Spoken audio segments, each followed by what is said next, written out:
How is it to be the CEO, to be the MD of Tata that has the legacy of Tata? And I've just become very busy. That's all. The job doesn't change me as a person. The job has changed the responsibilities that I have.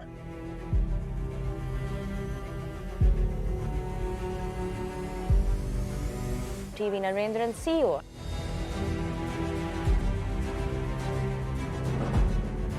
The feedback from the CEOs are they expecting growth at 8.5 to 9.5%.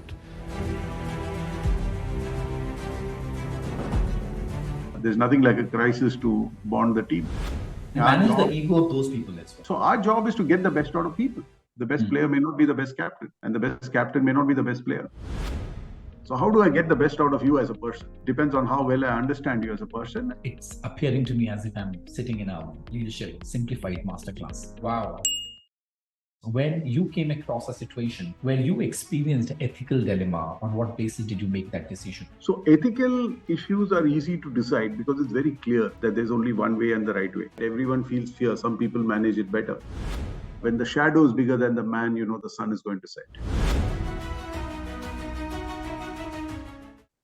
Mr. T V Narendran, thank you so much for accepting my invitation to be on this podcast, The X-Month Drive. Couldn't have asked for anything more. Thank you. I was telling you, right, I've been thinking of reaching out to you for 2.5 years now, and I still remember my first conversation with you a few years back at Bombay House. Those 2 hours of conversation that I had with you left me both humbled and inspired. Thank you for having me on this podcast. Thank you. And I often wonder when I sit alone, when I struggle in my own business as a leader, and when I struggle in my own practice as a coach, when I interact with different leaders, that what is it that Narendran has that is not easily accessible to other people? And I don't have an answer. And that's the reason I wanted to have you on this podcast. So I'm super excited. I'm super humble. I'm super happy, like a small child in a candy bar. That's the space I'm in right. Then you would be objective in your questions. Possible, and I might be biased as well. But nonetheless, I'm sure when I'm in your company that you will take care of. And that's the reason I'm okay to be that small child in a conversation. I'm okay with that. You've been with this organization for over 10 years.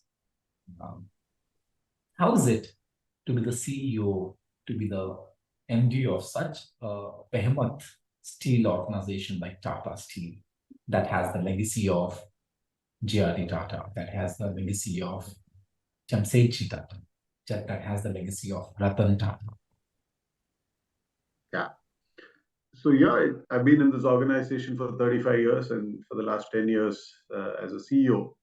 It's a great privilege, a great honor, a great opportunity, because like you said, this is an institution which is multi-generational. We have employees who are 5th and 6th generation, so a lot of people have invested a lot of time in this organization over generations. A lot of iconic leaders have led this organization in the past. The organization has been a very important part of the industrial history of India, and many milestones. Tata Steel celebrates are milestones for the industrial history of India. Right? So in many ways, it's a great privilege and an opportunity. So I'm really lucky and privileged to have this opportunity to do my bit, contribute in whatever way I can to the institution. And as I've always told all my colleagues, our job as leaders at all levels in the organization is to hand over an organization which is stronger than what you inherited. So it's like running a relay race with a baton. You got the baton, run your best race and hand it over so that the next person runs it as well as you did, if not better. So that's the way I look at it. So it's been a great honor and privilege, and I continue to do what I can. Thank you for sharing that. I love the analogy of the baton that you just spoke about. And as you mentioned that you've been with the system for 35 years. In the last 10 years, you have led this organization. So here I've got 2 questions. One, what were those early signs that you picked up in the environment that you could be the next potential CEO? And how did you start to prepare for that? That's one question. And the second question is the analogy of the baton that you have just spoken about. Is it that easy to just look at that as a way to know that, hey, somebody has passed it on to me and tomorrow I have to pass it on to other people. Because there's so many times I've come across leaders who get attached to that, what have been given to them as a custodian. They feel as if it belongs to them. So the first part, obviously in an organization like Tata Steel, where pretty much everyone who's in the leadership team has joined the organization like me or anyone else. You join, you're on equal footing, you work your way up. So you may join, most of us have joined at the entry level, but you may join laterally later, whatever. But it's a meritocratic organization, and anyone in the organization has an opportunity to rise to the top. Right? That's true of the Tata Group as well. You see that our chairman Chandra joined like any of us in TCS and worked his way up. Right? Now, obviously, in a long career, you get multiple indications at different points in time that yes, the organization recognizes you as a talent, sees some potential in you. It may be the jobs that you get, the training programs that you get sent on, the feedback that you get, the people who ask for you to be as part of their team, so on and so forth. So you get multiple indications that you're doing the right things, and that encourages you. But I also think as you grow in organizations, it's important to back yourself up also, because it's not that every time everyone's going to give you encouraging pat on the back. So there will be office politics, there will be other aspirations of different people. You have to deal with all that. So you have to deal with the disappointments, the setbacks. So it's a balance between the signals that the organization gives you and the faith and the self-belief that you build over a period of time. And that self-belief should be a good balance of having that self-confidence and not being arrogant about it or not being overconfident about it. Right? So to me, that is the journey. And as you grow in the organization and you get closer to the top, then some of those signals tell you that maybe you could be one of the contenders to succeed, whoever is a CEO. There are multiple points at which you feel that maybe you had a chance. But I think you also should have the faith in your abilities to say that when the chance comes, I'm not going to waste it. Right? As much as it's a privilege, you should have the confidence that I can do the job. Yeah.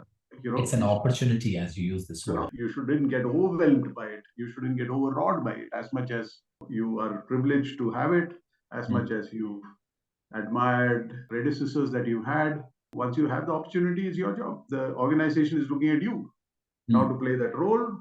Going to your second point, we should all accept that whatever we have, particularly in our corporate life, professional life, is transient. Yeah, so is life. So for me, this is a job I have to do. This is a privilege that I have.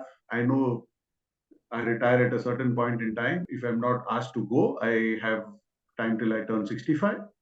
And that also played a role in my thinking 10 years back when I got the job, because I was conscious that if I did a decent job and if the board and the chairman had faith in me and I lived my full tenure, then I had an opportunity to do things which some of my predecessors didn't have, because they didn't have such a long tenure.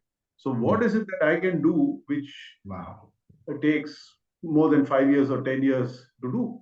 And how can I take that on? Because I have that opportunity. If I was in the job for 5 years, I could only take on things which I could deliver in 5 years or do in 5 years. Or 10 years, there's only that much you can do. So I think that also shaped my thinking in the early period, and hence some of the transformation that we've driven. I'm conscious that I have the great opportunity to not only plant the seeds, but to tend to the plants and at least make them grow for a longer time than some of my predecessors would have had. Just wondering, on one hand, we are talking about titles, we are talking about the role that has been given to you. And one ideally should operate from a space that it's transient and it can go away anytime, for as long as the tenure is there. I'll be actually experiencing, I'll be enjoying the things that I'm entitled for. And then there's something called leadership. Why am I sharing this with you, and why I'm very curious to understand from your perspective? This I have shared on several forums with a lot of conviction, with a lot of grounding. And right now, when you are in front of me, I'm re-emphasizing on this fact. And this is going public, right? So that means tomorrow if somebody can hold me accountable as well, Gaurav, you didn't say that. I've told people that Mr. T V Narendran is one of the finest leaders that we have in the country, right? You're very And I'm kind. I'm very emotional right now, Yeah, right? yeah. As I told you, it took me 2.5 years to reach out to you. Not because I did not have the number. I did not have the courage. I did not feel that I am entitled to get time from you. Love to understand what is leadership for you? What is it that you have that so many people with titles, they don't have? To me, I have a position, I have a job, I have a responsibility. But that doesn't take away the fact that I'm a human being, I'm a person. I have to treat other people like human beings, give them the respect and dignity they deserve, and you have to find that balance. So there are tough calls you have to take as a professional. I may have to ask you to go, but doesn't mean I don't like you or I have a personal enmity with you. So how do I find that balance of how can Gaurav and I have a good, warm personal relationship, but at the same time I can have a tough conversation with you and Gaurav say, hey Gaurav, I don't think it's working out. I think we need to part ways and you have to move on and have no rancor and disrespect because of that. So I think that is the balance. If you are able to drive, you are able to take the tough calls that are required, which are required because my job is to do what is expected of me in my position and do it in a fair and dignified way. While at the same time, doesn't mean that just because I'm the CEO, I can't recognize good work being done by somebody, maybe a security guard or a driver or somebody in my leadership team or whatever. Because everyone wants to be acknowledged, wants to be recognized for what they're doing, just acknowledging them, wishing them. Small things matter. So I think being able to do that is important to me. I don't know the answer for the question that you asked in terms of why do I have so much equity with the people I work with. That you have to ask them. But I just try to be as I was before I got this job with all of them. The job doesn't change me as a person. The job has changed the responsibilities that I have. Wow, the job did not change me as a person, it just changed the responsibility I have. And you spoke about equity. I was just talking to somebody and I was like super excited in the morning. I was talking to a friend. I said, hey, you know what? Finally, I'm going to interview him. I said, hey, why are you so happy? And as if you're just going to meet your loved one. I said, of course, my beloved. I've interacted with all the leaders who directly report into you. And I've interacted with the janitor and the guard bhaiya standing at the gate of Tata Steel. I've interacted with almost like 6,000 people in the organization. Not even once I've come across anyone who has got anything unpleasant to say about you. Now, you spoke about at times you have to ask somebody to go because things are not working out. Have you come across a situation? I'm sure you would have, would love to hear that experience, when you came across a situation where you experienced ethical dilemma or where you started to doubt yourself or where you felt challenged. What was that situation? How did you deal with that? On what basis did you make that decision? So, Gaurav, actually, the decisions for me are very easy on ethical issues. Okay, because it's very clear what we stand for as Tata Group, as Tata Steel, what I stand for personally. So there's a great congruence between my personal values, the value system of the organization, and the value system of the group. And that's one of the reasons why I've been in this group for 35 years, right? So ethical issues are easy to decide because it's very clear that there's only one way and the right way, right? No shortcuts. The Tata Group's equity comes with the trust that we have built over 100 years. I'm not saying we are perfect, but we have built a lot more trust and equity over the years because of our value system, right? So for me, more than anything else, I'm a custodian of that value system in my job as a CEO of Tata Steel. And Tata Steel, in some sense, epitomizes a lot of what the Tata Group's founding values were because it was one of the companies started by the founder. And you've been to Jamshedpur, the ecosystem there reflects the thinking of the founding fathers. So we've been very tough on these issues. We've had a zero tolerance policy, but at the same time, there's a structure to it, there's a process to it. It's not that I suddenly decide. There's a process. We go through a process of looking at it, hearing all sides of the story, getting it assessed by a set of people, and then I take the calls that I need to take, or we also have consequence management frameworks in place. So there is an objectivity to the way we deal with it. It's not about whether I like you or don't like you. This is a framework.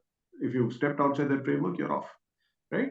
So I think on that, honestly, it's very clear. The dilemmas, not dilemmas, I wouldn't even call them dilemmas because it didn't kind of dwell in my mind for longer than required.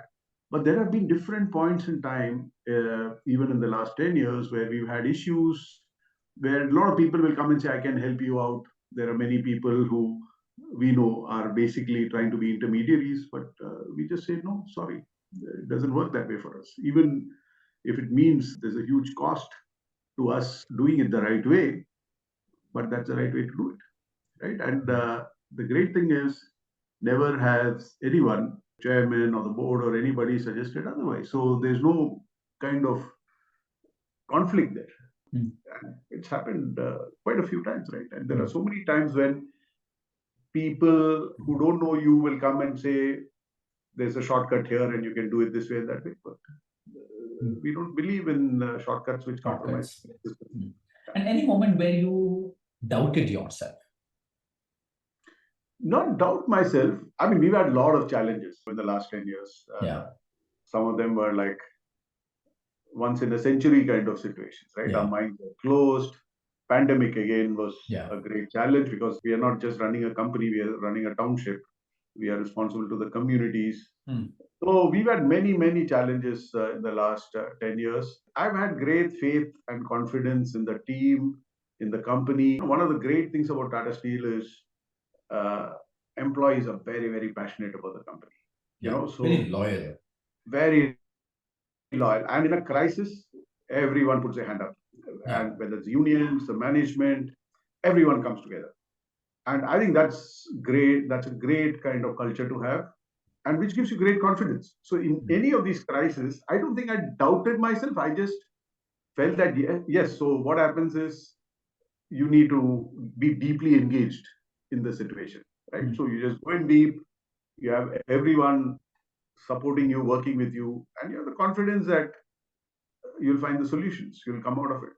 This organization has been written off by its critics many times in the last 100 years.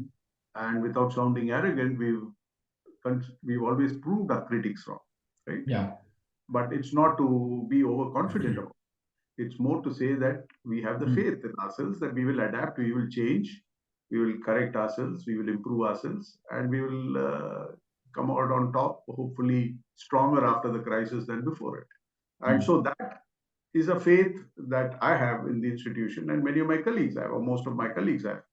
So the stresses are there, the challenges are there, but whether it causes more doubt than conviction, I don't think so. And I think that's the comfort we have in working for this organization. And it's not that as the CEO, I've seen this organization deal with many challenges. Even when I was junior in the organization, in the 90s, we had a existential issue, and we came out of it, led by Dr. Irani, who was at the CEO. So we've seen it happen many times, right? So that gives you the confidence that, we can do it.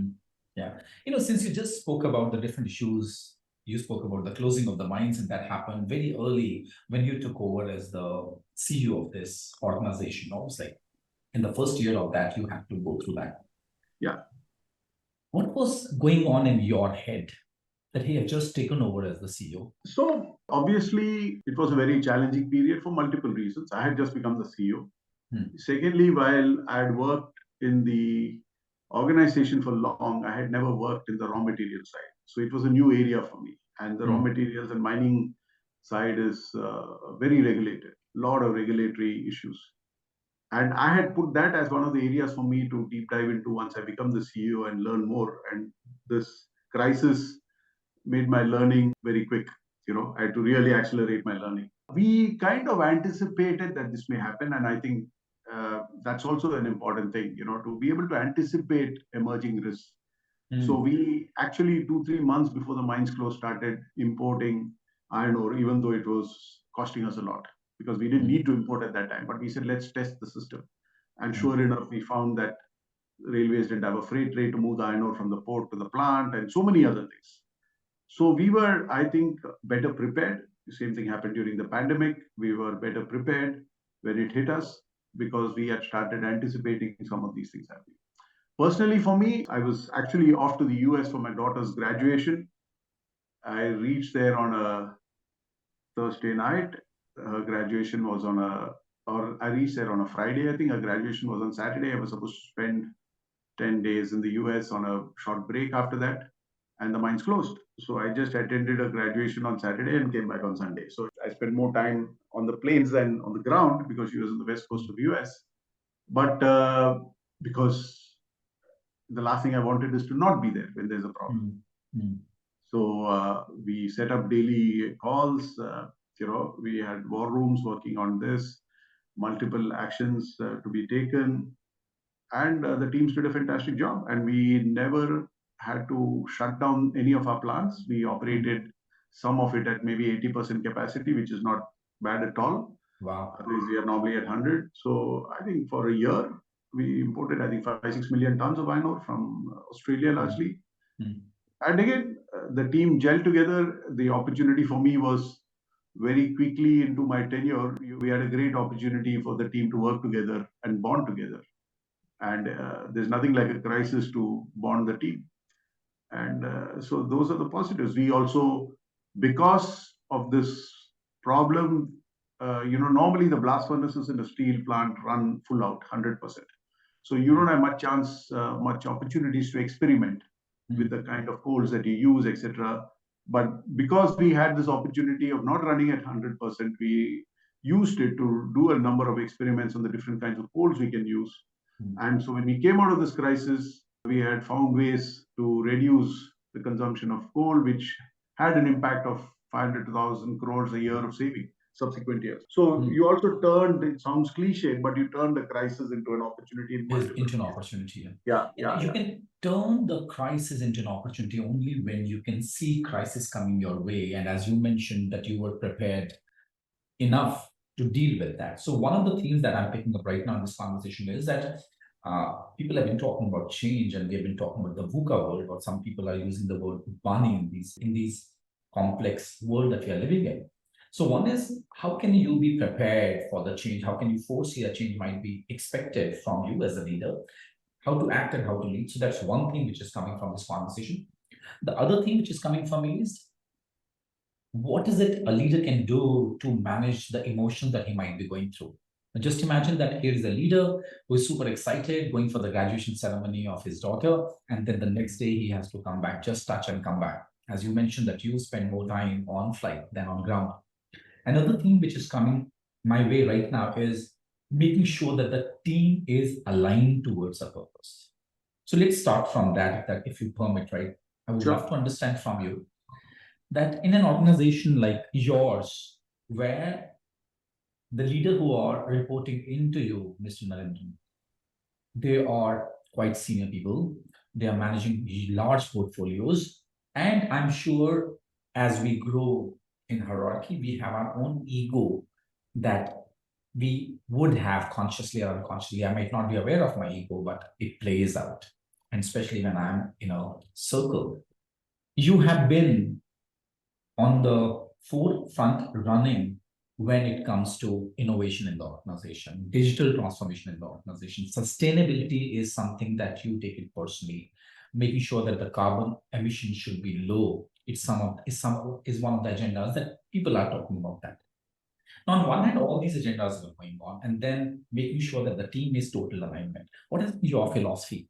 What is the secret sauce that you have been using to make sure that people are totally aligned? They're not only aligned, they are well bonded with each other at the deepest possible level. Yeah. So, Gaurav, I think that's something you learn from experience, right? That's why there's a lot of leadership that you learn from experience, and your ability to reflect on your experiences and take the learnings from it is a very important part of your journey in leadership development. So, because I grew reasonably fast in Tata Steel, multiple times in the past, I've had to lead teams of people who are older than me. direct reports who were older than me, direct reports who were more experienced than me, who were more knowledgeable than me in many areas. So how do you subordinate your ego and don't confuse your position with the fact that you have the answers for everything? I mean, I think and manage the ego of those people as well. Yeah. So our job is to get the best out of people. So my job is to make sure I get the best out of people. Now, if somebody needs more space, I give that person more space. If somebody needs more help, I give that person more help. If somebody needs more pushing, I push. So you have to assess how do you want to deal with, because nobody is the same. Everyone has their own context, their own egos to deal with. They have their own complexities to deal with. But your job is to get the best out of them. So how do I get the best out of you as a person? Depends on how well I understand you as a person, and then what works for you may not be what works for the next person. And when you're leading a team, a diverse team or team with different experiences, and at that time when I took over, most of the people reporting to me were older than me, right? So since then, many have retired, and now most of the people reporting to me are younger than me. But at that time, I was one of the youngest in the leadership team. Today, I'm one of the oldest. So it's a different dynamic. But you have to be respectful of that. You look at what happens in sports. Look at what happens in the cricket team, right? There may be many players who are better than the captain, but the captain gets the best out of all the players. The best player may not be the best captain, and the best captain may not be the best player, right? So how do you find that balance? How do you get the best out of the individuals? And how can you get the best out of the sum of the parts? And that is my job. My job is not to prove that I know better than everyone else in everything that the company deals with, right? My job is to make sure that very capable people, talented people are happy to work with me so that they can do the best for the company, right? So I have to create that environment. And I think that is important, and you learn to do it as you go along. I'm still perfecting that art. And did you feel stretched emotionally when you are managing the complexities of the people, when you're managing the business, you're dealing with the profit and the loss balance sheets, you're dealing with people with high ego, and with that, when they come together, there's a very different dynamics in the room. I often tell people that when you're talking to somebody one-on-one, the person would show up very differently. When the person is in the presence of his or her contemporary, the dynamic in the room would be changed. And bring two more people, that it would be absolute different dynamics. You'll wonder, is it the same person that am I dealing with? He was showing up very differently. What's so different right now? When did you feel emotionally challenged? And how did you brought back those scattered pieces and show up in your calm, composed individual you are?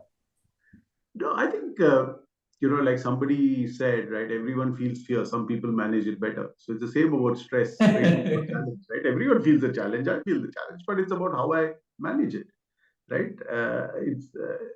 So to me, honestly, I separate out the challenges that you face emotionally in your personal space and the challenges that you face emotionally in your professional space. Okay. So even if I take the context of the mind's closure, what I really felt bad about was having to, not be able to spend that time that I planned to with my daughter and my family. But I mean, I'm lucky to have a very understanding wife and daughter, so they accepted that. That to me was probably a bigger stress point than the stress point of dealing with the mind's closure, because that's my job. I mean, that's a challenge. I think, if I have to accept that challenge when I sign up for the job. I shouldn't expect otherwise. I can't expect to be the CEO of Tata Steel and not expect crisis, not expect challenge, not expect these kind of problems, right? But what, in some sense, for me, what I need to always think about is, what is all this doing to my family? How do I make sure that even if I don't get the amount of time that I get with them, how can I spend quality time with them? Because that's important to them. That makes me feel better. And that helps me deal with the professional challenges. Professional challenges are, to me, easier to handle than personal challenges. Not just for me, I think for most people. And sometimes when you're not able to separate out both, you carry that stress from your personal space to the professional life, and versus you carry the stress from the professional place to the personal space. Yeah, yeah. You know, as I'm just listening to it, it's appearing to me as if I'm sitting in a leadership simplified masterclass. I'm sure it's not as easy as you are talking about, probably because the path that you have covered for yourself, now you can reflect. And as you mentioned, our ability to reflect on our experiences will help us become a better version of who we are. You know, in this entire journey, what's the best piece of advice that you received from somebody that you are really grateful for? You know, not so much from somebody, but so there are multiple things that stay in your head, right? At different points in time. And it resonates with you, and you kind of say that to yourself and maybe repeat it to others. So I remember about 30 years back or 25 years back, I was in a management program. Deepak Jain, who was the then dean of Kellogg's, it was in ISB, and he was referring to somebody who was his guru or something, who said that when the shadow is bigger than the man, the sun is going to set. Okay, so I said, wow, that sounds good. So I've said that to myself many times.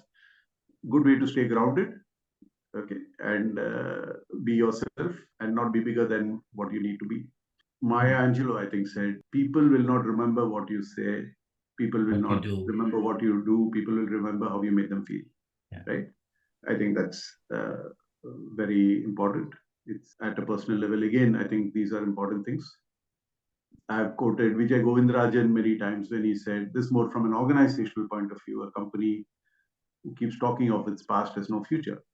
And I think in the Tata Steel context, I've said this many times in Tata Steel, as much as you're proud of the past, let's keep focusing on the future, right? So I think you just pick up things from what you've read, what you heard, and put that away. I keep writing down anything interesting I hear, which resonates with me, I write it down.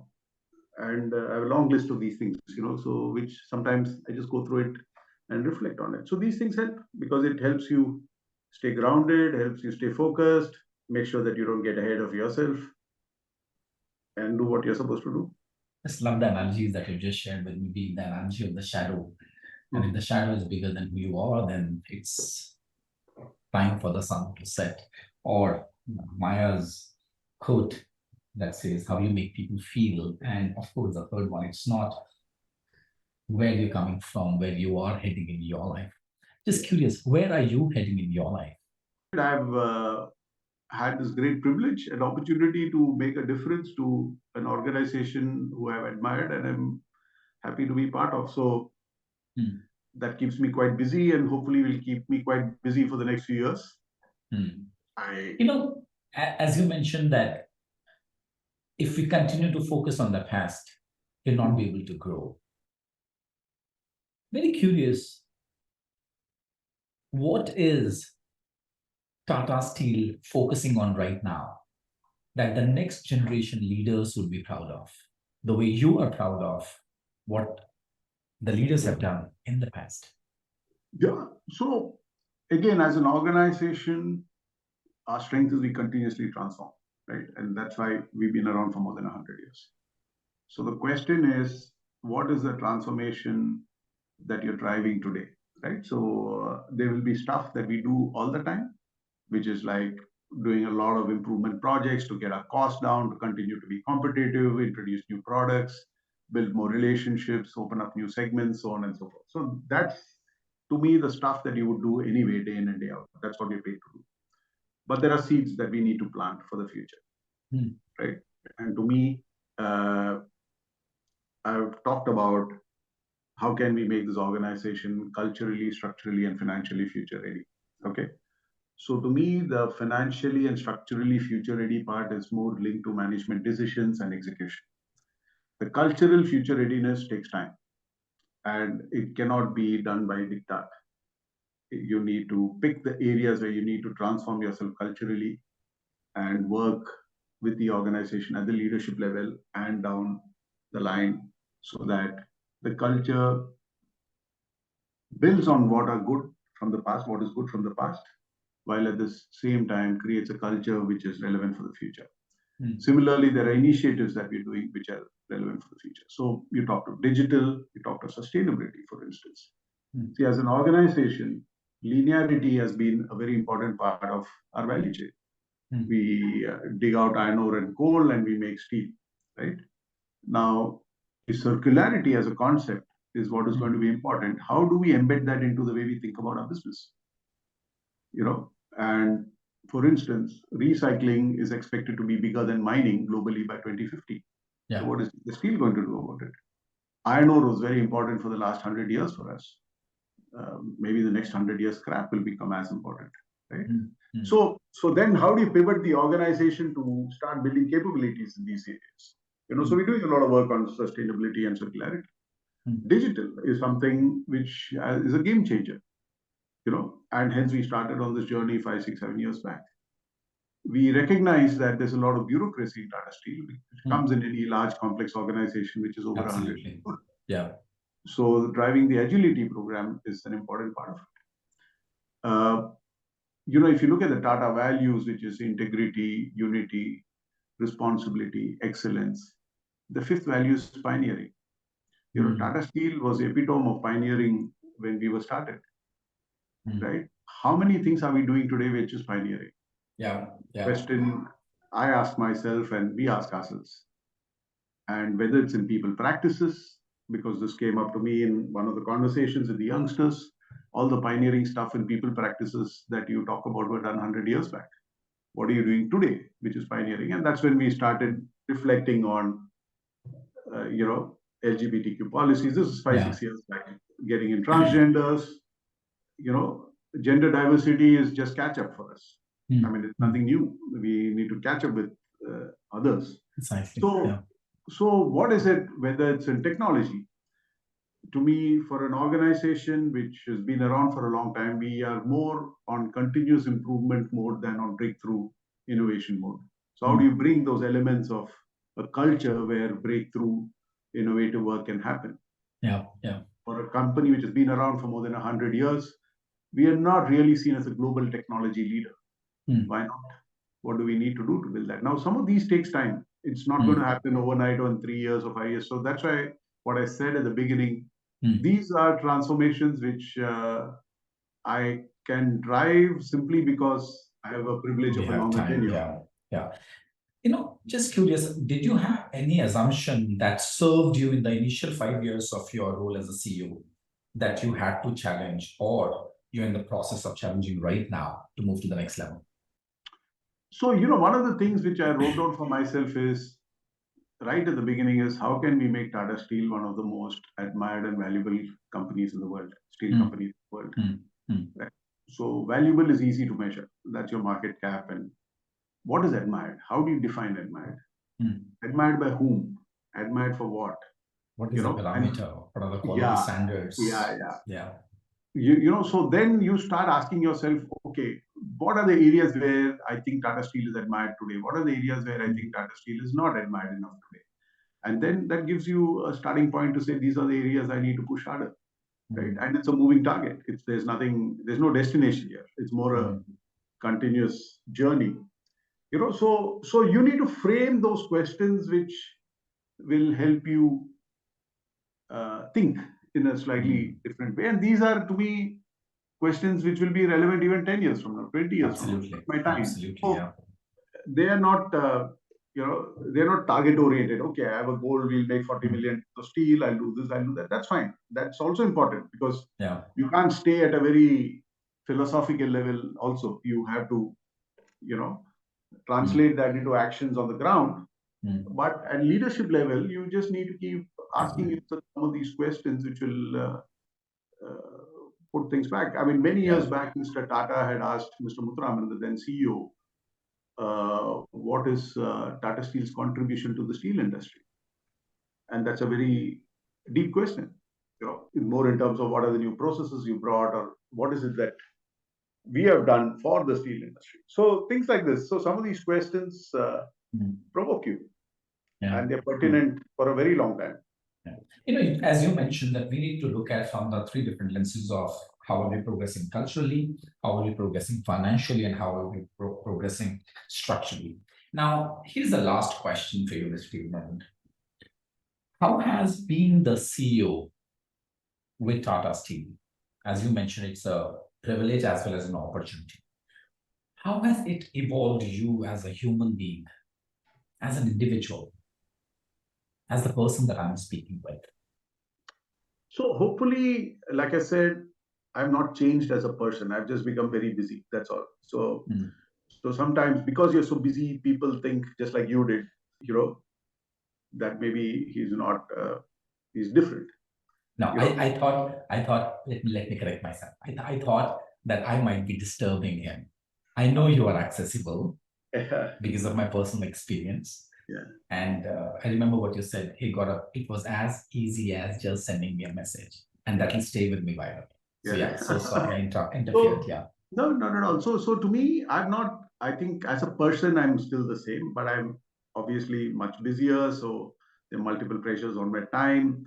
So you may not be able to spend as much as time as you would like to in your personal space with the people you may have otherwise spent time with. You know, so sometimes those things happen. Those are sacrifices you have to make. If I have time in my personal space, my priority is my family, right? Because they deserve it more than anybody else, right? So that is one. So as a person, you're not able to participate in many get-togethers or many other things which you would have otherwise done, right? So, but then people figure out that it's not because I've changed as a person, but because there are too many pressures on my time, and then there's a bit of acceptance of that, right? As a person, I think in the last 10 years, I've not as a person, more as a professional, because of the challenges I've dealt with. Hopefully, I've got better at dealing with complexity and stress because you get more experience of dealing with it, and you learn from that experience. So, so what may have stressed you back doesn't stress you now in the professional space because you've been there, done that, come out of it alive. So I think with each challenge, hopefully you as a professional become more resilient, as a person becomes more resilient. I've always been very disciplined and organized with my time, and I've become more disciplined and organized with my time because of the increasing pressures on my time. And that has been a wonder in the entire organization. How does he manage to run marathon? How does he manage to find time to play drums? How does he manage time to be on the board of CII? How does he manage to find time to be on the board of several NGOs? How does he find time to reply to all the mails? That's a curious question. That's a mystery for most of the people who have worked with you. Just wondering if there's a book written on you, on your life. What would be the title of that book? Can't even think of anything. I hope there won't be a book written on my life. I think that's. But what would you want? What would be the title of the book? I mean, hopefully, I don't know. I have no idea. Honestly, I've not thought of it at all. I mean, because I do what I have to do, and I don't see myself on a pedestal at all. So I just do what I have to do, and if I've made a positive impact, that's great. But I'm focused on doing my job. In this simple answer as well, you've given me so much of value. And when people say that it's okay not to know and to share, I don't know, that could be one of the title of the book. I don't know. Operating from, I don't know. Leadership lessons from a space of, I don't know, or not being on the pedestal. Leadership lessons from that. Thank you so much, Narendran ji. Thank you so much, sir, for your time, sharing your wisdom. And as you mentioned, it's not what you said, what you did, the way you made me feel will stay with me for the longest period of time. Shukran. Thank you. Thank you, Gaurav, once again for having me, inviting me. I also enjoy these conversations because it makes me think, it makes me reflect. So while I see the questions, but I like to reflect on them as I answer them. Thank you.